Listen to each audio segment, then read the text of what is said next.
the wine glass shattered against the kitchen floor, red liquid seeping into the grout lines like blood. I stood frozen, watching James stuff designer shirts into his leather weekend bag as if he hadn't just detonated our entire life together. "Ashley?" I repeated, my voice oddly calm. "Your assistant Ashley? The one you said was just an eager intern?" He didn't even look up, just kept methodically packing. "She understands me, Rebecca. She sees my potential, doesn't try to hold me back like you do. My name is Rebecca Mitchell, and after 15 years of marriage, my husband was leaving me for a 23-year-old who still lived with roommates and called herself an aspiring influencer on Instagram." "Hold you back?" I laughed, but it came out hollow. "I supported you through law school, helped you build your practice from nothing. How exactly did I hold you back?" James finally looked up, his handsome face twisted into something I didn't recognize. "By being so damn perfect all the time. The successful investment banker who never makes mistakes. Do you know how suffocating that is?" I stared at him, really seeing him for the first time in months. The expensive new clothes, the gym membership he suddenly couldn't live without, the late nights at the office that never quite added up. All the signs had been there, I just hadn't wanted to see them. "And the trust fund?" I asked quietly. "The one we built together?" His smile turned smug. "Already taken care of. Had the papers drawn up last week. Technically, as managing partner of the firm, I had every right to protect our assets. The trust fund, $12 million we'd accumulated over 15 years of careful investing, smart career moves, and sacrifices." My stomach churned as I thought about all those nights I'd stayed late at the office, all the vacations we'd postponed, the family we'd put off starting because we were building something together. Or so I'd thought.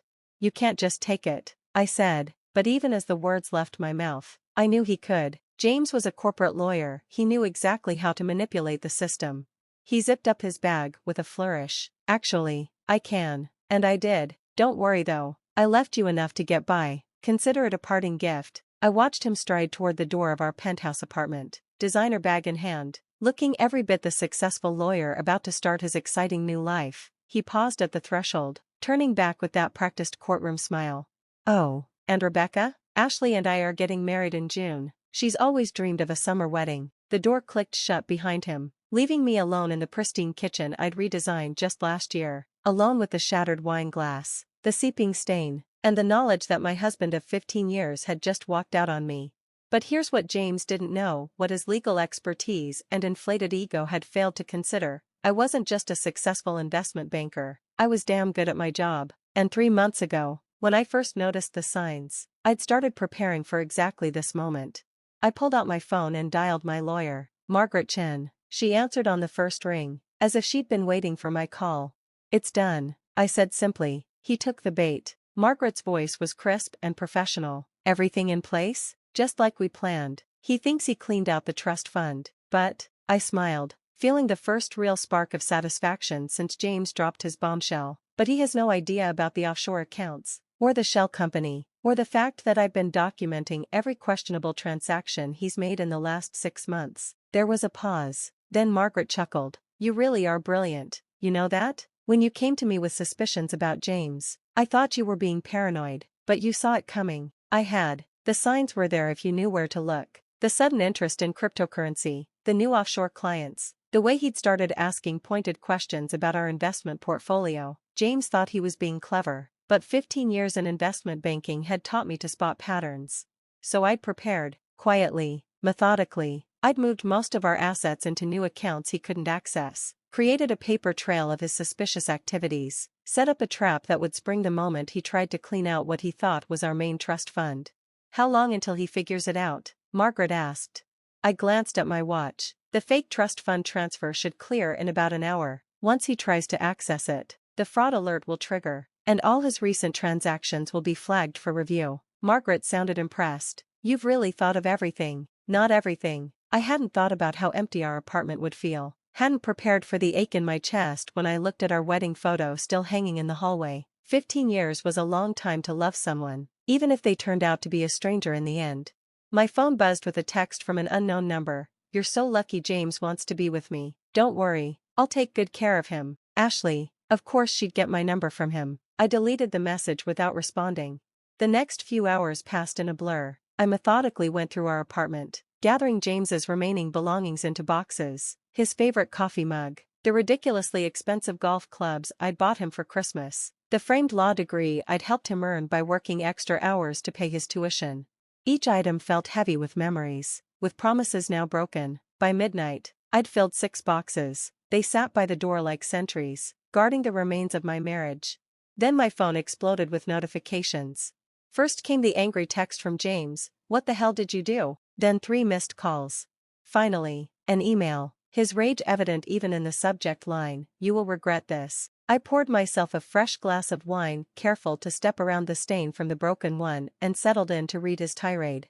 The email was exactly what I'd expected: threats of legal action, accusations of manipulation, demands that I fix this immediately or face consequences. Classic James, always believing he held all the cards. I typed out a simple reply: "I suggest you check your own accounts, specifically the transfers you've been making to Ashley's personal account for the last 3 months, the ones coded as business expenses but sent through your private server. I'm sure the Bar Association would be very interested in those." His response came seconds later: "You're bluffing." I wasn't. I had everything, every transaction, every coded email, every falsified expense report. I'd watched him dig his own grave for months, collecting evidence while he was distracted by his midlife crisis and his young girlfriend. Another text from Ashley popped up: "James is really upset. What did you do to him? This is so toxic." I blocked her number. The doorman called up to inform me that James was in the lobby, demanding to be let up. I declined. Let him stew overnight. Tomorrow would be soon enough to begin dismantling the life we'd built together. As I got ready for bed that night, I caught my reflection in the bathroom mirror. I looked tired, but there was something else there too, a strength I hadn't noticed before, maybe hadn't needed until now. I thought about the day James and I met, both young and ambitious, believing we'd take on the world together. We had, in a way, we'd built something remarkable. I just hadn't realized he'd been planning his exit strategy while I was planning our future. My phone buzzed one last time. A message from Margaret: "Everything's in motion. Get some sleep. Tomorrow's going to be interesting." She was right. Tomorrow would be the day James discovered exactly what happened when you underestimated your wife. But for now, I needed rest. I crawled into our king-sized bed, my bed now, and stared at the ceiling, listening to the quiet hum of the city below. 15 years of memories echoed through the empty apartment, but for the first time since James walked out, I didn't feel like I was drowning in them. Instead, I felt something unexpected: anticipation. Because tomorrow, James would learn that his carefully planned escape with his young girlfriend wasn't going to go quite the way he'd imagined. Tomorrow, he'd discover that the woman he'd dismissed as predictable and suffocating had outmaneuvered him at every turn. Tomorrow, the real games would begin.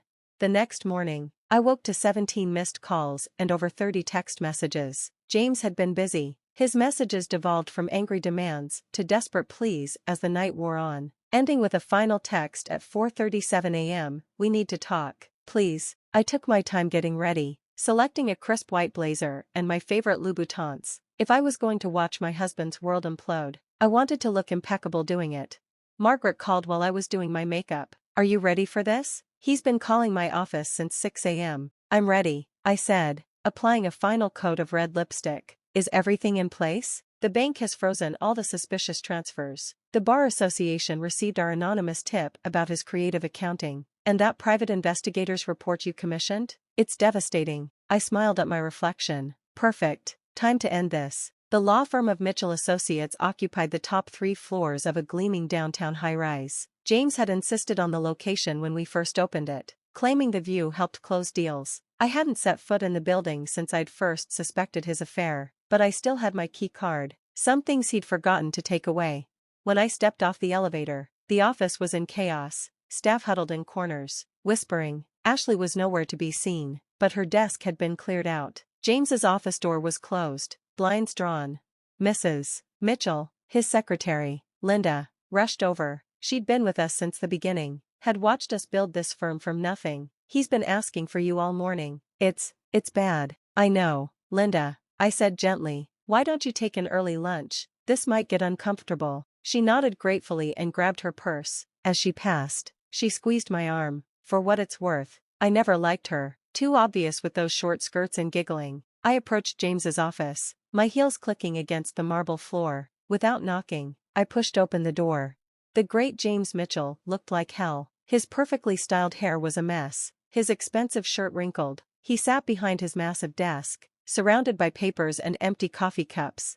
"What did you do?" he demanded as soon as he saw me. "The accounts are frozen. The bar association is asking questions. Even my personal cards are being declined." I sat down across from him, crossing my legs calmly. "I protected myself. Something you taught me, actually. Remember when you said every good lawyer has a contingency plan? This isn't protecting yourself," he snarled. "This is sabotage. You've ruined everything." "No, James, you did that when you decided to sleep with your assistant and steal our money." I pulled out my phone, scrolling through messages. "Speaking of Ashley, have you talked to her this morning? Since her bank flagged those transfers as potential fraud?" His face paled. "You wouldn't." "I already did. Turns out, moving firm money through personal accounts to pay your girlfriend looks a lot like embezzlement, especially when you code it as business expenses." He slumped in his chair, the fight draining from him. "How long have you known?" "About Ashley? 3 months. About the money? Longer. I'm an investment banker." "James, did you really think I wouldn't notice strange transfers and offshore accounts?" "Rebecca, we can fix this," he said, leaning forward. His voice took on that persuasive tone he used in court. "We'll tear up the divorce papers. I'll end things with Ashley. We can go back to Dash." "Back to what?" I cut him off. "Back to you lying to me? Back to me pretending I don't know who you really are." I stood up, smoothing my blazer. "No, James, we're not going back. In fact, I'm here to discuss the future of Mitchell Associates." His eyes narrowed. "What about it?" I smiled. The same smile he'd given me yesterday when he thought he'd won. "Check your email. You'll find some interesting documents from our biggest clients. They're not happy about the rumors of financial impropriety. Most of them are taking their business elsewhere." "You can't do this," he whispered. "This firm is my life. Our life." I corrected him. "We built it together, remember? With my connections, my trust fund to get it started. And now? Now it's just another asset to be divided in the divorce." His phone buzzed, probably Ashley realizing her gravy train had derailed. He ignored it, staring at me like he was seeing a stranger.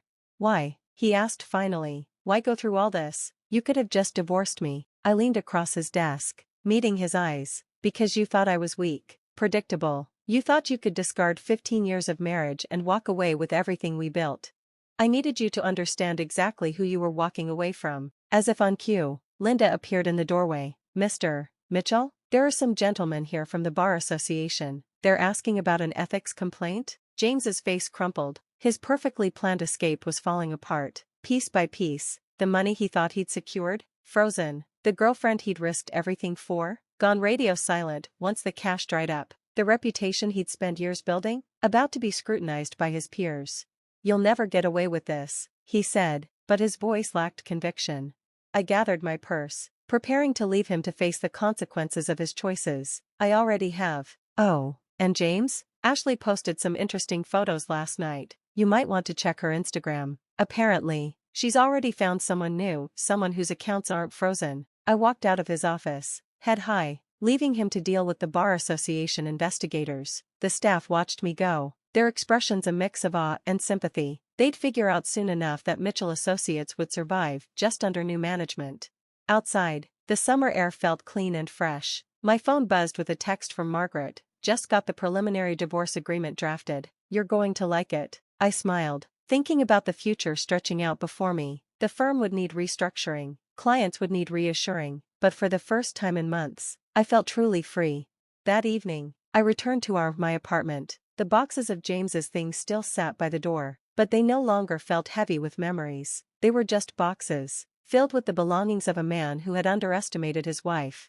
I poured myself a glass of wine carefully, this time, and walked out onto the balcony. The city sparkled below, full of possibilities. My phone had been quiet for hours. James was probably too busy dealing with the ethics investigation to harass me further. A text came through from an unknown number. "I'm sorry, Ashley." I almost laughed. Sorry she got caught. Probably. Sorry the money dried up. Sorry she'd bet on the wrong horse.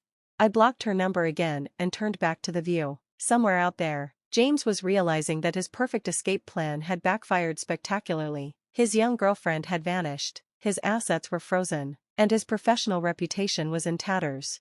Meanwhile, I had emerged stronger than ever. The firm would survive under my leadership. The trust fund he'd tried to drain was safely secured, and I had finally shed the role of perfect, predictable wife.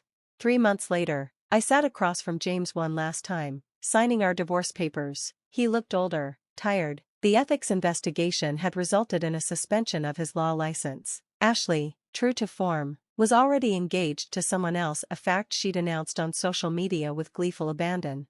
I never saw it coming, he said quietly as we finished signing. Any of it. I thought I knew you. That was your mistake, I replied, gathering my papers. You saw what you wanted to see, the supportive wife, the reliable partner. You forgot that I'm also a woman who knows her worth. I stood to leave, but he called after me. For what it's worth, I'm sorry, not just for Ashley, but for underestimating you, for thinking I could outsmart you. I paused at the door, looking back at the man I'd once loved. Goodbye, James. I hope she was worth it. The door clicked shut behind me, echoing with finality. In my purse, my phone buzzed with work notifications, client meetings to schedule, decisions to make. Life went on. That night, I finally cleaned up the wine stain from the kitchen floor. As I scrubbed, I thought about the day James left, thinking he'd orchestrated the perfect exit. He hadn't realized he was actually setting himself up for the greatest fall of his life. Sometimes the perfect revenge isn't about getting even, it's about showing someone exactly what they lost and making sure they live with that knowledge forever. I never told James about the second offshore account, the one even Margaret didn't know about. Some secrets, after all, are better kept, just like some lessons are better learned the hard way. The wine stain finally faded, leaving no trace of that fateful day. Like James's presence in my life, it had seemed permanent at first, a mark that would never fade, but with enough patience, enough determination, anything can be erased. Well, almost anything. The lessons? Those I'd keep forever.